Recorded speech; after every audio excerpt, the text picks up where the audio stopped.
Okay, today we're taking a look at another room in the sausage factory, which is about how these different random variable distributions get created from the uniform random numbers that we've talked about so far. For the random number piece is actually a whole realm in itself, and particularly when when it comes to things like crypto, there are additional issues that come up that don't affect us when we're doing a simulation. That is, in doing a simulation, the criteria for random numbers is that they be statistically as identical as you can manage with true independent uniform random numbers, recognizing that that is nothing that you can achieve on the computer itself. So the thing is that what we therefore can assume is that we have a large supply, hopefully a never-ending one as far as our simulation models are concerned, of these uniform 0-1 random numbers, which are hopefully statistically independent. So what we're going to start talking about over the next few sessions is how to turn those into a random variate of a particular distribution. And we're going to start with there are three general methods we're going to look at. Again, this is a rabbit hole we could go down for the whole quarter should we choose. And by we, I mean me, and I don't choose to go down the whole quarter that way. So, but it's still important to understand that this is what is going on. It's important to, know, regardless of anything you're doing, if there's randomness going on, understand where that randomness is coming from, and you now know enough to sort of ask what is the random number generator being used. And then the second item is how do we turn those into a given distribution. So pretty much since day one of this quarter, we've been doing things like give me an exponential distribution with this mean, give me a gamma distribution with these parameters, etc. The three general methods that we're going to be looking at are the inverse transform method, the composition method, and the acceptance rejection method. And we're going to start with the inverse transform method, which is the most straightforward, but still requires a little bit of review of math and probability. So if you thought you'd sort of escaped that forever once you left your probability class, then I got bad news for you.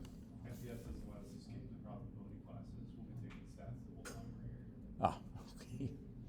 So.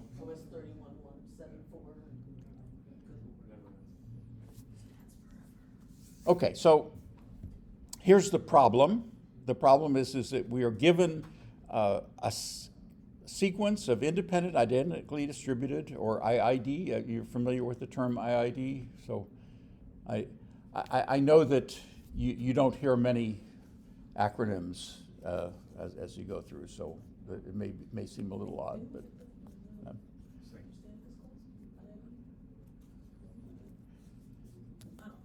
Anyway, IID, so if I say IID, it's an independent, identically distributed, uniform 0-1 random variate. So that's, we're going to assume we have a more or less infinite supply of those.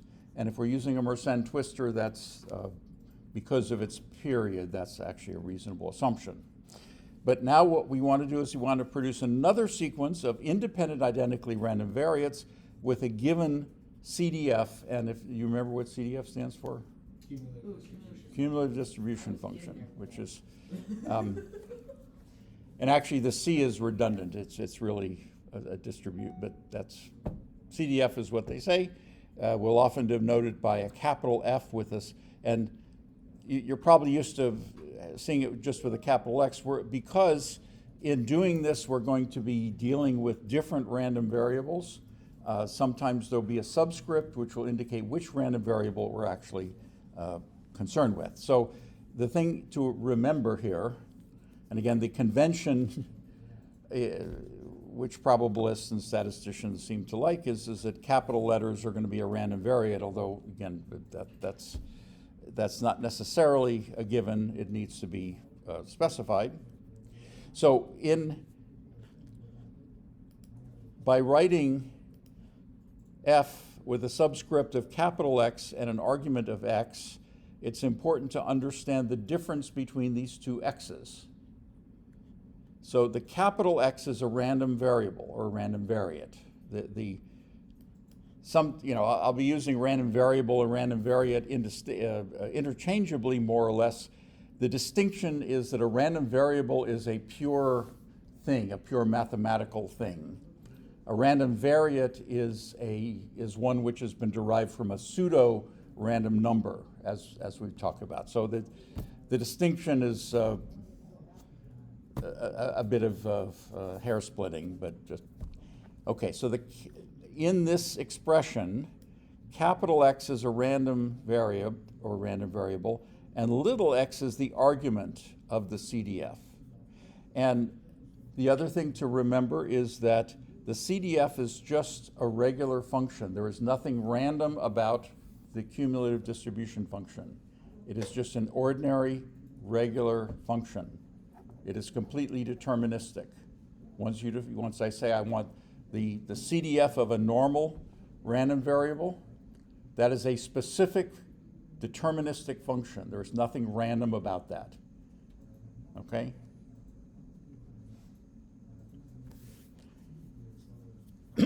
Now, the definition of the cumulative distribution function is this.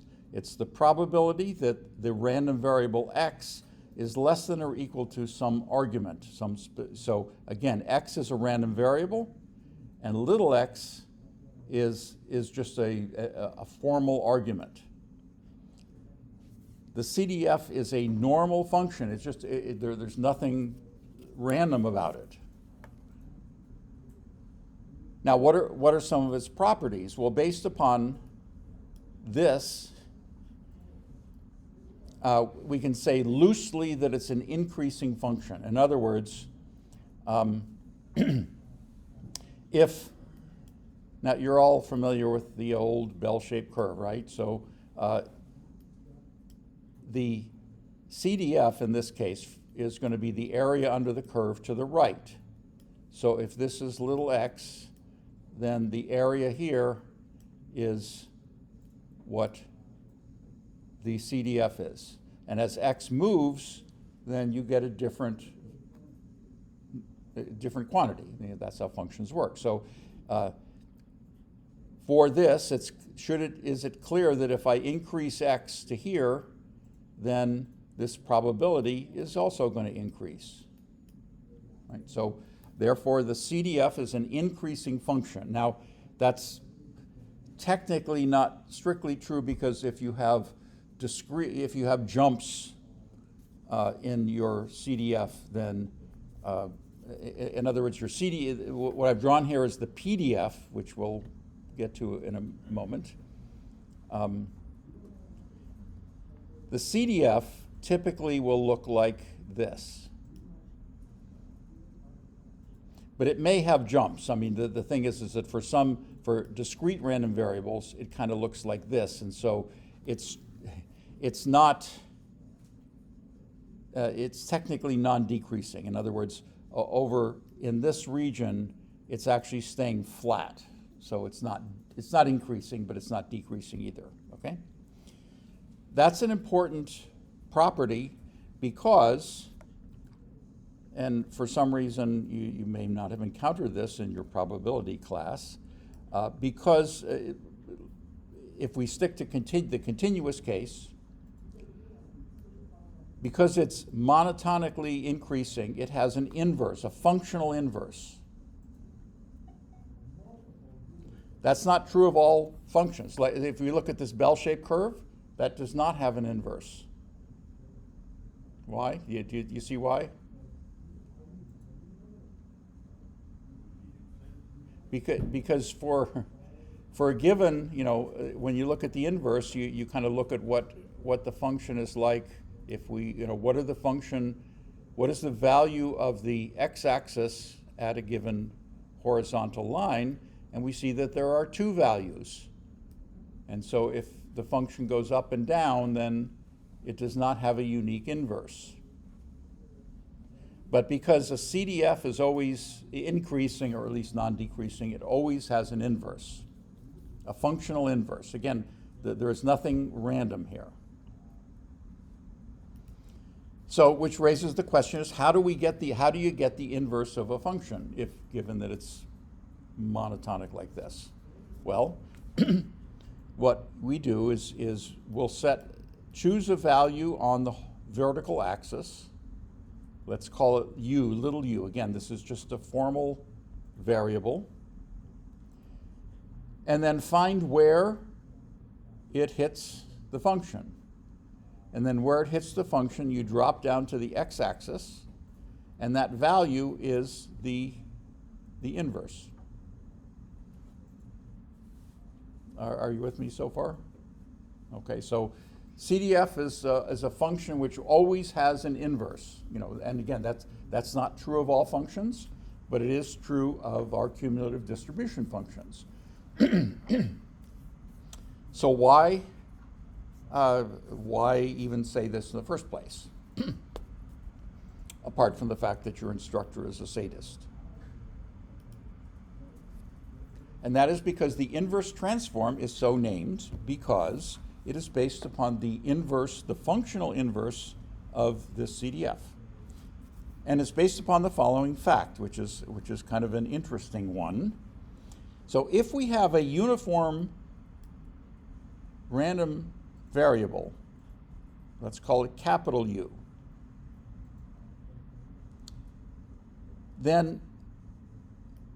and we have a random variable that we want, namely x, because every random variable has a cumulative distribution function, and every cumulative distribution function has an inverse, and that inverse has a what are the possible values of our CDF? Well, the CDF is a probability. So what can it have any possible value?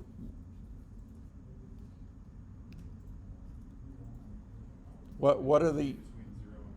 It has to be between 0 and 1. Why? Because all probabilities are between 0 and 1. Therefore, the range of the CDF is the interval 0 to 1, and therefore the domain of the inverse is likewise the interval 0 to 1. That's an important piece of this. Now, if I have a uniform 0, 1 random variable, what are its possible values?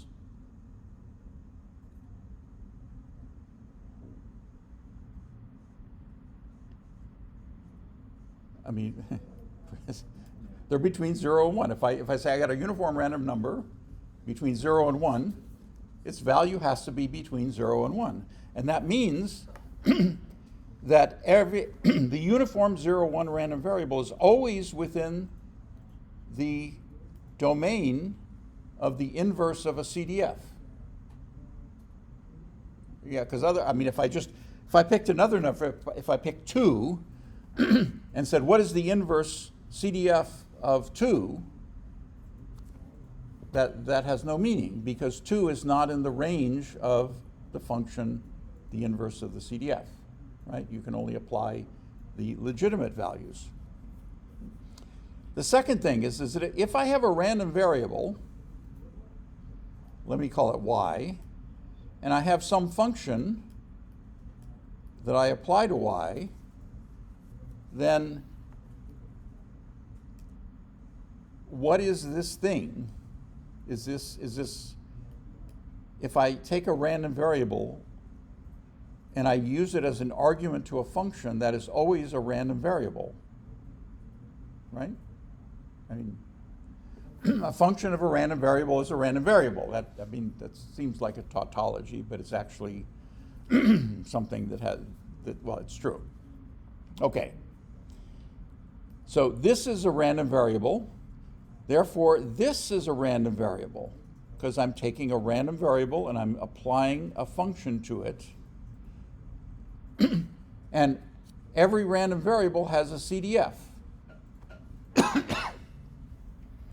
What's the CDF of this random variable? It turns out that it is exactly the CDF that we're looking for.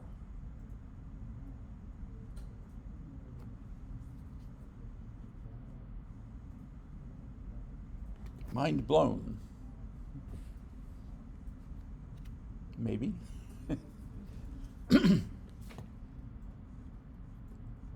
Okay, so that is what the inverse transform method is. If we have a bunch of IID, uniform 0, 1 random variables, and we have a random variable x with this CDF, and that's what we want to generate, then we take the inverse of its CDF and we apply it to our uniform random variables, and this produces a sequence of IID random variables with the given CDF. And that's what's called the inverse transform method. Okay, so now I can see how impressed you are. So let's see how that plays out. So let's take the simplest possible example. We've actually used this distribution before. What about, we know how to generate uniform 0, 1s, but what about, what if I had arbitrary values uniform A to B? In some of the computer programs, we've used the uniform distribution as our inter-arrival times, right? So now,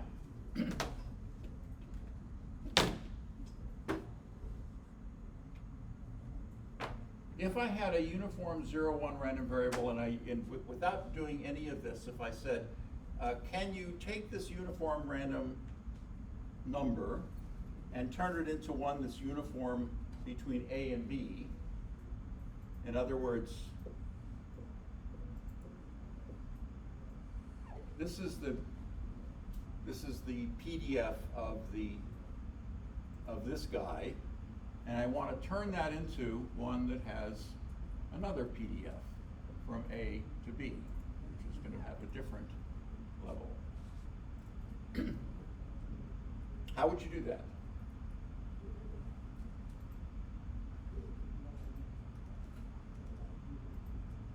I tried my way through our stats. Oh, Okay. Anybody? Just without worrying about any of this. How would you do if I give you one of these? Give me one of these. It'd just be B minus A times whatever the random value is plus A. Exactly. Right? I mean, that's, in other words, you take this, you stretch it out. How would you stretch it out? Well, I need the length of this instead of 1 is just B minus A, as you said, right? And then that puts me here, and then I just need to shift it over to A. Right? So, I mean, that's pretty intuitive. Right? So probability doesn't have to be scary. It can be very intuitive. In this case, it's pretty intuitive. Now, all right, but I said that the inverse transform method is something which, if we apply that, if I apply the inverse CDF of this, I should get another thing which should produce the same, these guys. So what is the CDF of this?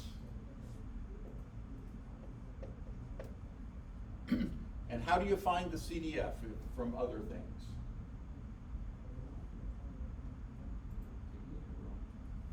Yeah, so you take the integral of what? The PDF, the probability density function with the which it really is the density function. So the density function of this guy is, you know, what is so darn uniform about the uniform distribution? Its PDF is uniform. Its PDF is flat over its range. That's why it's uniform. It's called uniform. Okay? So what is a property of PDFs?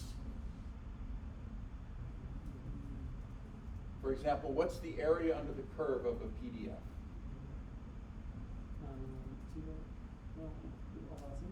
It's 1, right? So if this area is 1, then what does this height have to be?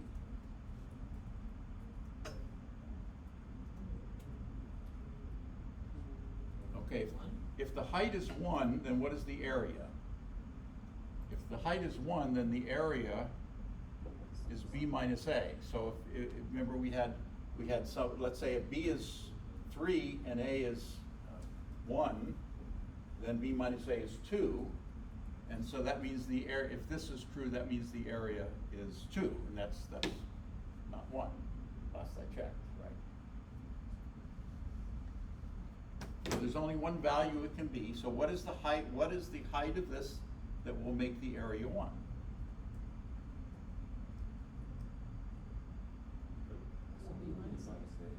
One over b minus a. That's the only value that will make this 1.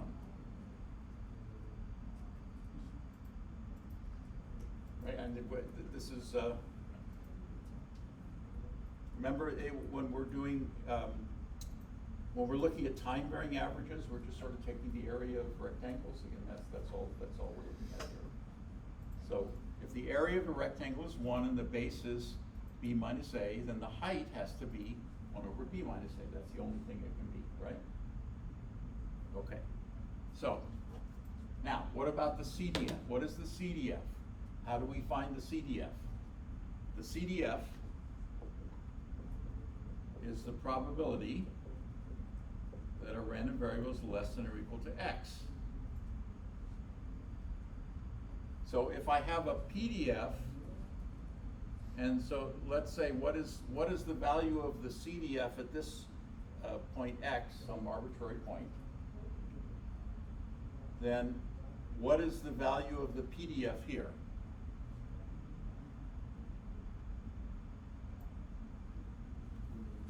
Well, wouldn't it just be, exactly, it would be x minus a, the base, times the height.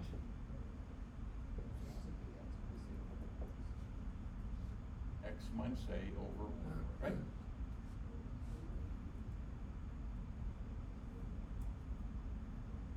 So, and then that's regardless of what the CDF is, right?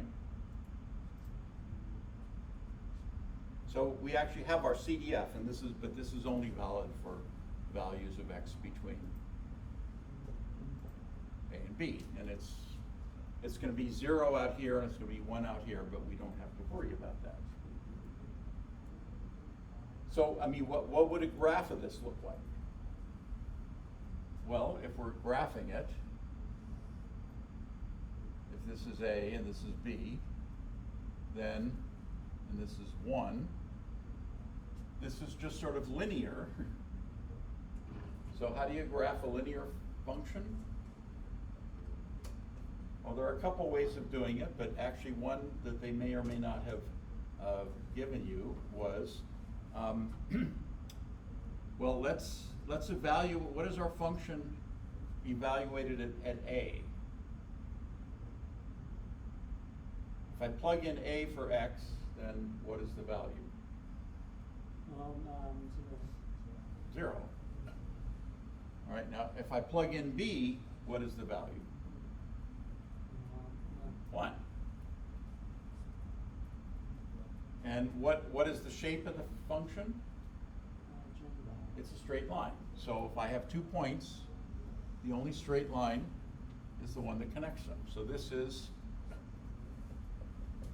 if this is X, this is my CDF.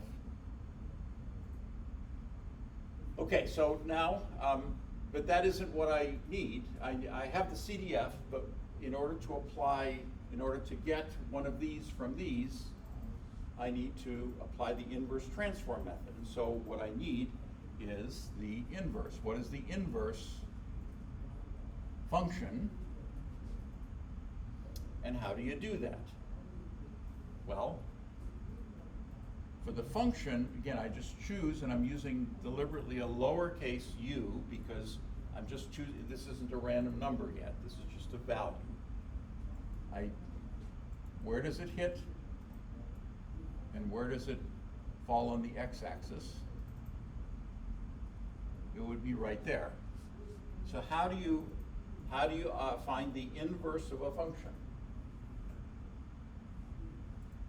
Well, I mean, by the picture, we've kind of done this, but mathematically, what you do is you simply set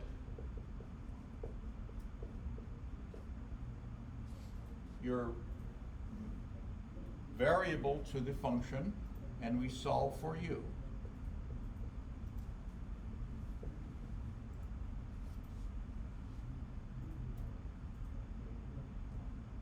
So, can we do that? Well, we have a functional form.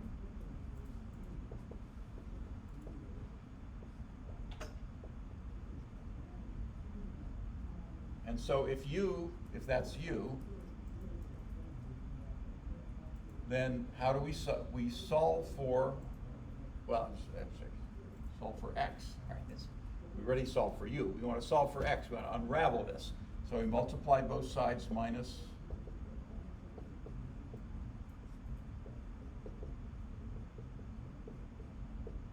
okay, so this is the inverse function, the inverse CDF of the uniform A to B random variable.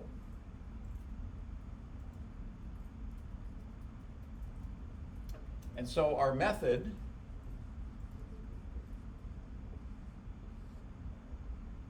and for historical reasons, this is the way it's depicted. We will generate a U uniform 0, 1. We can always do that because we have this never-ending supply, and then we will return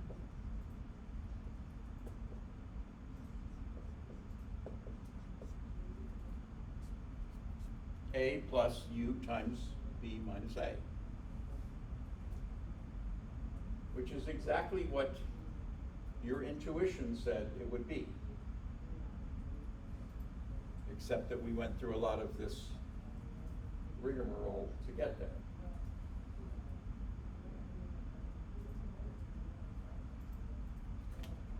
Okay, so if that's all we can do, then we're kind of, so what's the next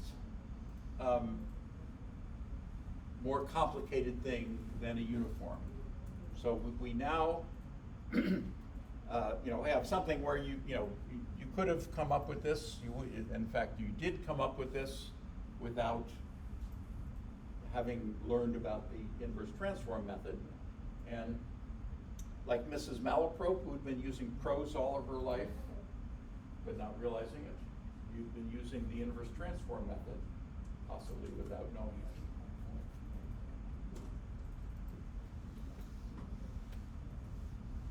So the next most complicated random variable is one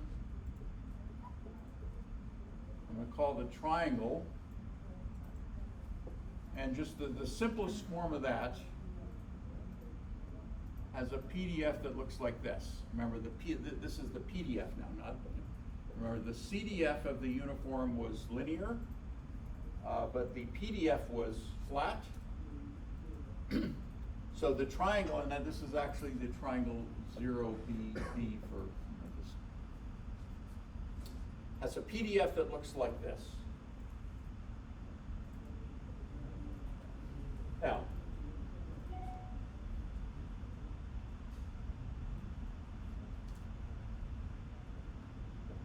if that's the PDF, then what is that? Do we have enough information to know what the height should be? How would you figure that out? Well, what do we know about the PDF? We know that its area has to be 1. And what's the area of a triangle? Exactly, so 1/2 the base. And what's the base? The base is b times the height. That has to equal 1.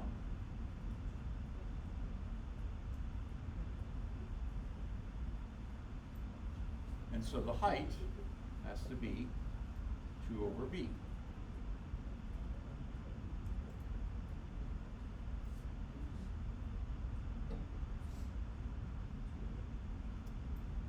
So now what's the formula now of this PDF? So we have a line that goes through the origin, and we know that if we go over by b, we go up by 2 over b. So what's the slope? Remember the slope of a line? It's rise over run, right? Well, so what's the rise? The rise is 2 over b. The run is b. So the slope is 2 over b squared. And we have a line or line segment that goes through the origin. And so what's its intercept? 0. And so the PDF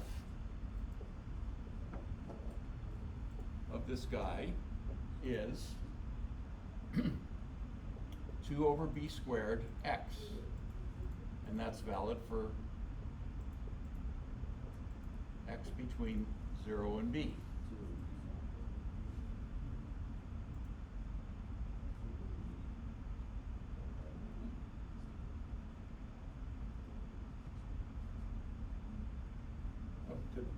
No. Everything? Okay, yeah. All right, so now we have our PDF, but we need a CDF.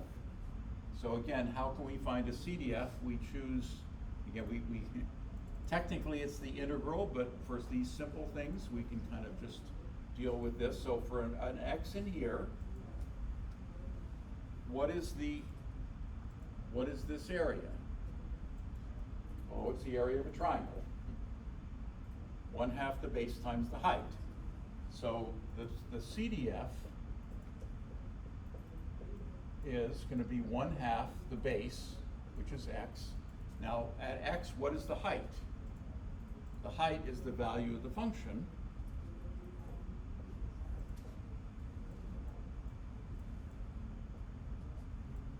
Right? And the 2's can actually cancel, so we get x squared over b squared, and that's valid for x's between 0 and b.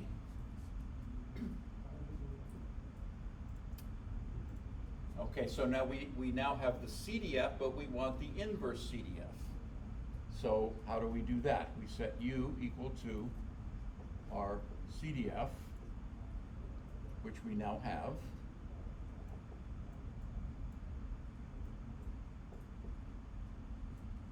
And we solve for x.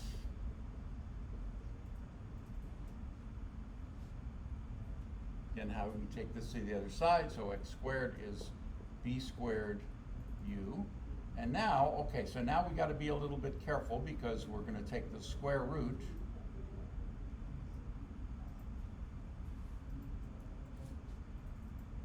And okay, we have a little bit of a surprise here because remember a CDF is monotonic and therefore it only has one, it has one inverse, but we just got 2. And that happens when you like take a square root of something. So now either this, our rule about the CDF is wrong, which it can't be because of the way we defined it, or one of these roots is bogus. So which one is bogus? The negative. So why is the -1 bogus? Because you always throw out the -1, right?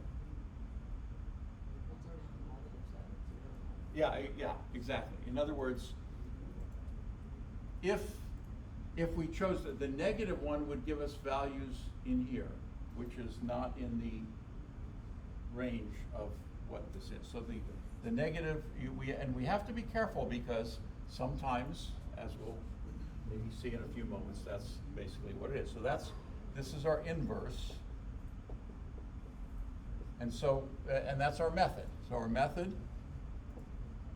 is we generate, and every inverse transform method has just these two steps. We have uniform 0, 1, and we are going to return b times the square root of our uniform. And that will give us a random variable whose PDF looks like this. Now we're in the range of not intuitive. Because if I showed you this and said, all right, what shape, if I were to generate a bunch of these and maybe do a histogram, what shape would that look like? Would it be kind of linear, or would it be curved? And you would think, based on the square root, that it wouldn't be straight. But it is. So our intuition doesn't exactly work very well here. Now, just to show you that we don't always throw away the negative one, what if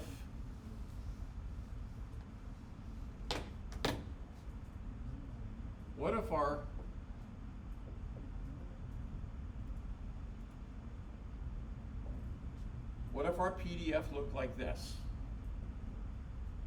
Now, if this is, again, the height of this would be 2 over b again as before, would this be a legitimate PDF? Absolutely. It's a function who's always positive or non-negative, and it has an area of 1.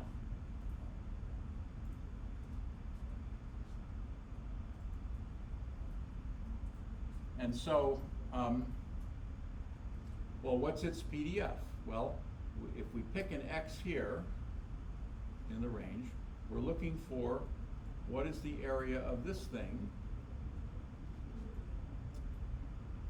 And that looks a little bit complicated, but instead of that, what if we, again, the principle of laziness kind of applies here. This is a trapezoid, or is that what that is? Yeah. Or whatever that is, that's a lot harder, but look at this. Here's a triangle, and I know how to do triangles, and so the area of this is going to be 1 minus the area of the triangle. So what's the area of the triangle? Well, actually, first I need to see what the value of the PDF is. And so our PDF, in this case, would be actually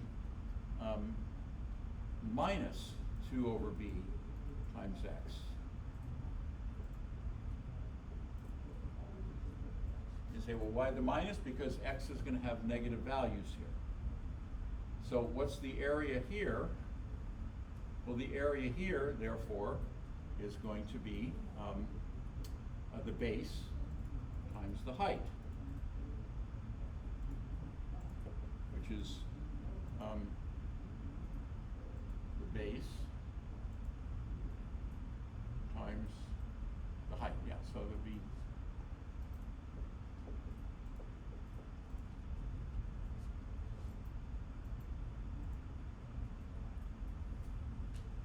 and then what we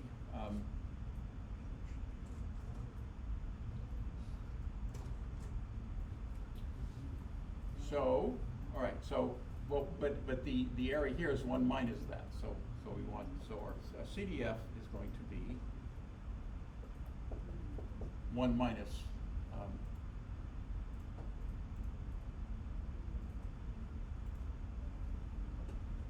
squared.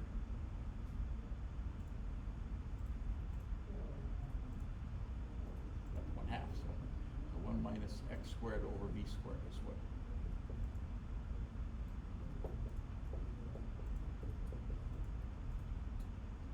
Okay, so then it's a similar sort of thing, I set u equal to that. And then I unravel this to x squared over b squared is 1 minus u. And so x squared is b squared, 1 minus u. And so x is now plus or minus b times the square root of 1 minus u. And now I need to decide which of these is a bogus root. And in this particular case, just applying the same reasoning as before, because my values all have to be negative, that means that I throw away the positive. So I don't want the positive, I want the negative. So this method is we generate a u, and we will return minus b times the square root of 1 minus u. So all that just to illustrate the fact that we don't always throw away the negative. So you just have to, whenever you're trying to unravel these and you get two of these, then one of them is always going to be bogus because the CDF always has a unique inverse.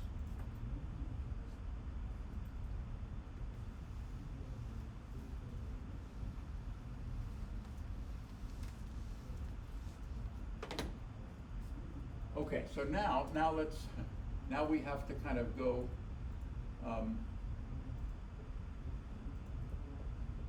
we can't avoid calculus forever. So what if we wanted an exponential random variable with a given mean, given parameter lambda? So now we have to kind of see, okay, what is the PDF of an exponential? And it turns out to be this.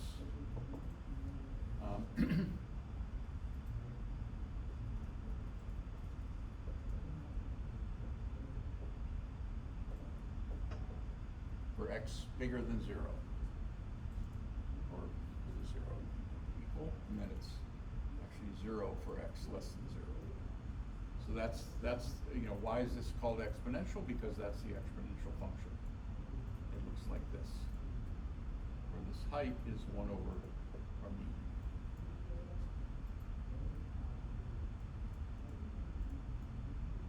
And so now, in order to unravel this, we actually have to do a little bit of calculus. So what is our CDF? It's going to be the area to the right of this. And then we have to be a little bit careful with the ranges here. So the PDF is the probability that our random variable is less than or equal to x, which is this area here. And that's going to be, now, actually that's going to be two pieces here. So this is always true. And then here you want to be careful to use a different letter for the integral. All right, so this is where you have to be a little careful because it's actually in two pieces. The first piece is down here.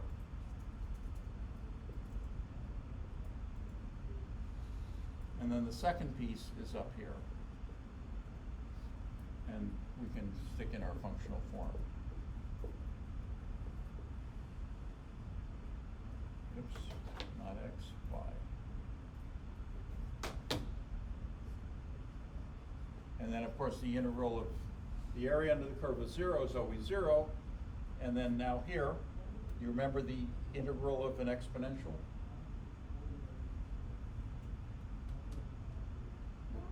You've all had a calculus refresher, I'm sure. Yeah, so again, because we have the extra little thing here, we get the antiderivative is e to the minus y over lambda, and that is good for y equals 0. to y equal x. And you can't just, another thing you gotta be careful of, we're dealing with definite integrals here, not indefinite integrals. And so we can, just better.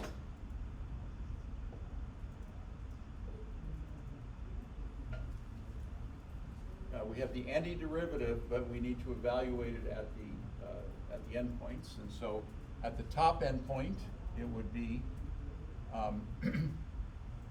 oh, and then, right, we forgot the minus here. So let's just sort of do a check on this. So d dy of minus e to the minus y over lambda would be, okay, so a minus, then we would have a minus 1 over lambda e to the minus y over lambda, which is e to the minus y over lambda, which is what we, okay, so that's what we have.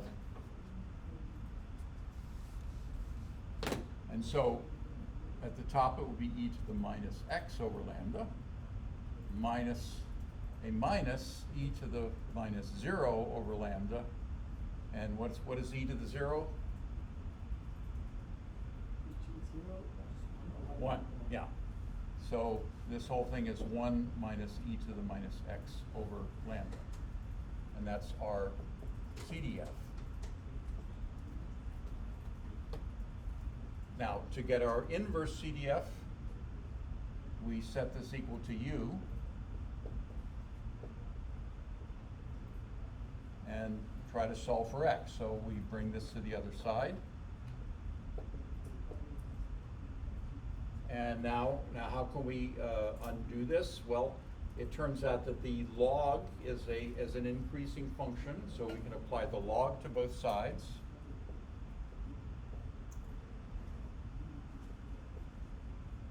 And the log cancels this out, so we have minus x over lambda is equal to the log of 1 minus u, and so x is equal to minus lambda times the log of 1 minus u.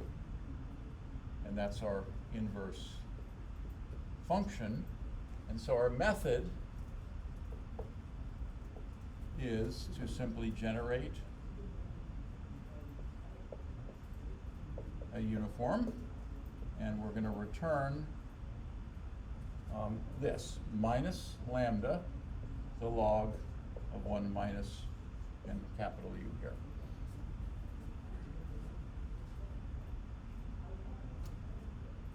So this will generate this.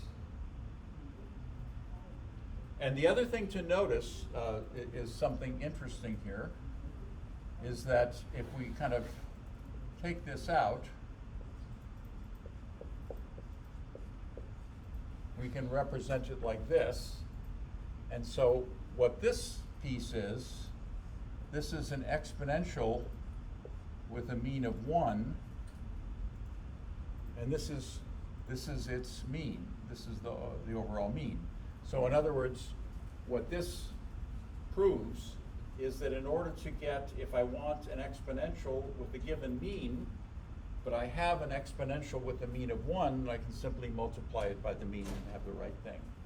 Again, that's not true of every random variable, but it is true of this particular one.